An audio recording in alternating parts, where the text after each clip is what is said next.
সিলেট, রংপুর, কুড়িগ্রাম ও নেত্রকোনায় নদীর পানি কিছুটা কমায় সার্বিক বন্যা পরিস্থিতির উন্নতি হয়েছে। সিলেটে মানুষ আশ্রয়কেন্দ্র ছেড়ে বসত ভিটায় ফিরছে, তবে দুর্ভোগে রয়েছেন পানিবন্দী মানুষ। অন্যদিকে গাইবান্ধা, তিস্তা, ব্রহ্মপুত্র ও করতোয়ায় নদীর পানি আশঙ্কাজনকভাবে বাড়ছে। ডেস্ক রিপোর্টে বিস্তারিত। এ চিত্র সিলেট নগরীর বিভিন্ন সড়কের। অনেক স্থানে জমে আছে পানি।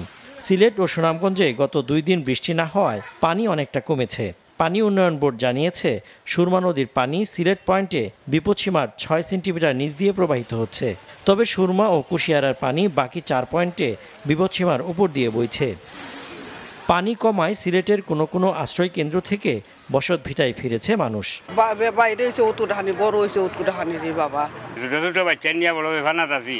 আপনারা যদি কোনো সহযোগিতা থাকে আমাদের সাহায্য করুক।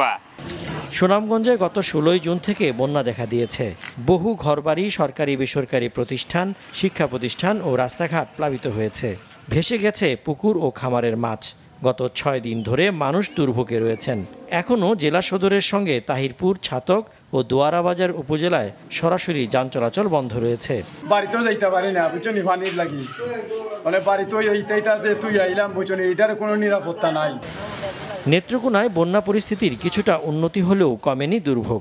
জেলা পানি উন্নয়ন বোর্ডের তথ্যানুযায়ী উবদাখালী নদীর পানি কলমাকান্দা পয়েন্টে এখনও বিপদসীমার 39 সেন্টিমিটার উপর দিয়ে বইছে।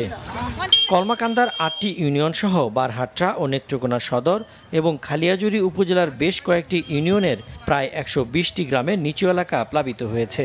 এখনও প্রায় 15,000 মানুষ পানিবন্দী রয়েছেন। পানি একটু হালকা নামতেছে, অনেক ঝুঁকিপূর্ণ আছে, সাপ বিচ্ছুর ভয়ঙ্কর আছে। আমরা তো রান্নাবান্না করতে পারতেছি না, আমরা চলাফেরা করতে পারতেছি না। কিছুটা কমলেও রংপুরের কাউনিয়া পয়েন্টে তিস্তার পানি বিপদসীমার 30 সেন্টিমিটার উপর দিয়ে প্রবাহিত হচ্ছে। পানি নামতে থাকায় রংপুরের 3 উপজেলায় বন্যা পরিস্থিতির উন্নতি হয়েছে। ভাঙন আতঙ্কে রয়েছে কাউনিয়ার গদাইগ্রাম এলাকার মানুষ।